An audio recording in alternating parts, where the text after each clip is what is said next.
Hi, I'm Jack Peddle. I'm a personal trainer from Herne Bay. I'm 29, I'm a fitness fanatic. I've always been into fitness since I was young, just doing anything active I could. I was always outside, climbing trees, riding my bike and swimming, running around with my friends, whatever, anything. And as I got older, I got more into more into physical activity, training and whatever. So just because training makes me feel really good physically and mentally.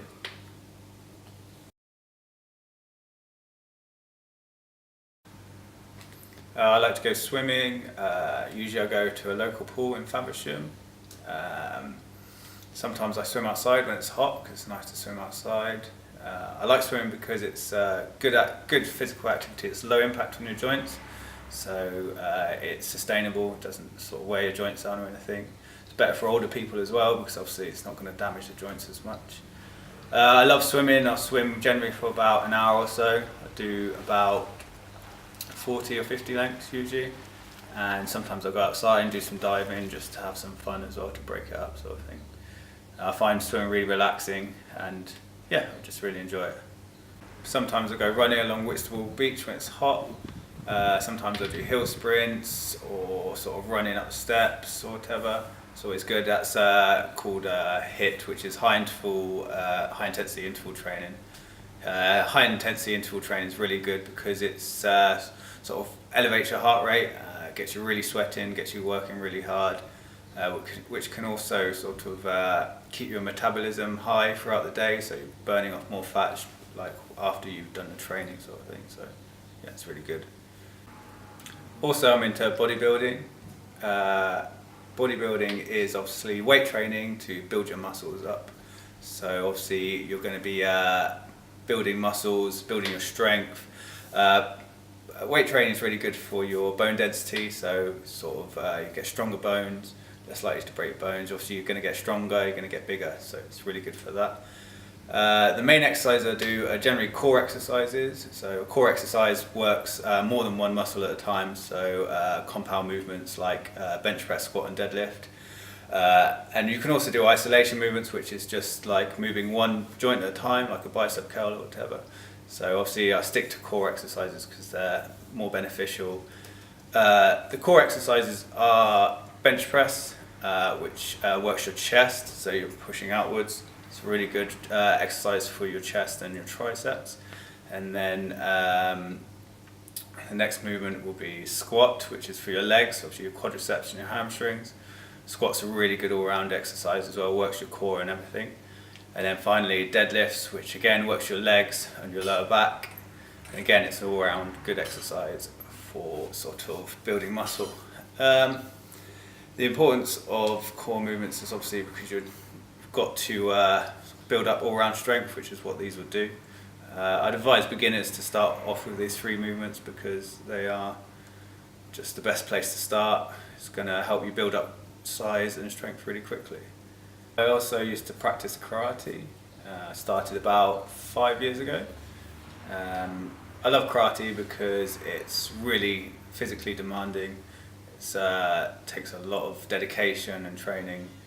The training sort of involved loads of different things. You're practicing your punches, your kicks, your sparring, you're doing circuit training for your fitness, even block breaking where you have to break blocks and stuff. So karate requires a lot of flexibility. You have to be able to pull off high kicks, and I was always known for my fast front kicks and stuff. I was really good at that. I actually competed, so I represented Britain a few times at the British. I won quite a few trophies and medals and certificates. I won, I think, 6 Opens or something, my first places. In my most recent tournament, I actually had to fight my sensei, or my coach, the person that trained me up, which was quite difficult. We fought him in the final. It lasted 2 rounds, and in the last round we actually drew. So then it was went down to a decision, and I won on points, sort of thing. So diet is just as, if not more, important than training itself. It's so important because if you imagine a car, you wouldn't put bad fuel in a car because you expect the car to run badly. So obviously want to use premium fuel. Same with your body. You would put crap food in your body because you're just not going to perform at your peak. So you're going to put the best quality food in you can to perform as good as you can. My current diet consists really clean. Actually, I only eat sort of sweet potatoes as carbs, any sort of lean meat as protein, and then a variety of vegetables. Sometimes I'll go to a cafe after training, say swimming, and then go and have a jacket potato and chili or something in a cafe. It's just a nice healthy meal to have after training. Also supplements. I use a variety of supplements. I use things for my joints. I use glucosamine, chondroitin and MSM, which is in a liquid form. I use that. That's comes from shellfish. It's good for your joints. Stops you getting aching joints and stuff. I also use Udo's oil, which is omega-3, 6 and 9, which is good for limiting the amount of muscle you lose in between training sessions. It's essential fatty acids, basically. I also use apple cider vinegar. Apple cider vinegar is really good for your digestive system. It's good for getting toxins out of your body and stuff. Stops you getting stomach acid or heartburn or whatever. It's not so nice. It's obviously vinegar, so it doesn't taste very nice, but you just dilute it with water and just drink it in the morning. Just drink it without sort of enjoying it, but yeah, it's really good for you. There's also whey protein and creatine as well. These are different types of supplements. Whey protein is for recovery, helps you after the gym.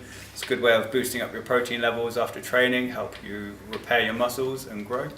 And creatine is an energy system within the muscles. So basically creatine helps you train for longer and helps you get better strength gains. So obviously these two, whey protein and creatine, are perfect for bodybuilding because obviously that's what you're trying to do, you're trying to grow and get stronger. As well as working full-time in my local gym as a fitness instructor, I work as a personal trainer inside and outside the gym. I've currently got a client called Nick, 65 years old.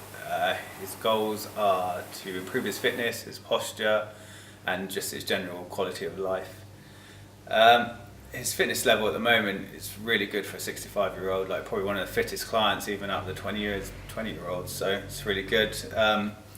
He's really improved since the 4 or 5 years I've been training him. His posture's come a long way, his fitness is amazing, and yeah, it's just much better than when he started. Most people outside of the gym see me as an inspiration. They admire how dedicated and committed to training I am, and that's really good. Some people just completely don't understand. So obviously you have a lot of people that go out drinking and partying every Friday night and stuff, and I haven't drunk alcohol for quite a few years now, so if I'd ever go into a pub I'd only ever order a squash or whatever, and some people just don't understand. They just sort of see it as a little bit weird. They just can't get their head around why you wouldn't want to sort of go out and get drunk every Friday night or whatever. They just don't understand it. They can't understand the commitment or the dedication. They don't see a reason to sort of train day in, day out and sort of have a strict diet and be really careful about what you put inside your body, sort of thing. So it's a lot of sort of misconceptions that some bodybuilders are not very intelligent and sort of just one brain cell sort of ogres that just train and that, and it's not really like that. Like we've got bodybuilders in the gym who are training up at university to be osteopaths and even doctors, sort of thing. So it's not true at all that you have to be stupid to come down in the gym and throw heavy weights around. It's you can be very intelligent and want to be a bodybuilder as well. So there's two sides of every story, sort of thing. Fitness or training can definitely be an addiction. I mean, it's very addictive. I really enjoy it, and a lot of people really enjoy it. So sometimes all you want to do is train and stuff. So, and obviously you get endorphins after training, which can be addictive as well. That feeling after training, that good feeling, sort of thing. Whether or not it's good or bad, I mean, there's a lot worse addictions out there, sort of thing. Obviously, you're getting something from training. You're becoming fitter. Like obviously, your mind's getting stimulation as well as your body, sort of thing. So that's a good thing. It can become a bad thing if it starts getting in the way of certain activities like your family or friends or work life, sort of thing. That's when it becomes a bad addiction. I mean, if it does start interfering with your family life, that's when you just start thinking about having a break, sort of thing. I mean, I always sort of I keep the gym and my family and work life separate. So if I have got family events, then I will just not go to the gym, sort of thing. So that's where you need to draw the line, I think. I'd definitely say I'm a fitness fanatic. Training is my life, absolutely love it, couldn't live without it. I literally get up in the morning and think about training, so I'd definitely say I'm a huge fitness fanatic.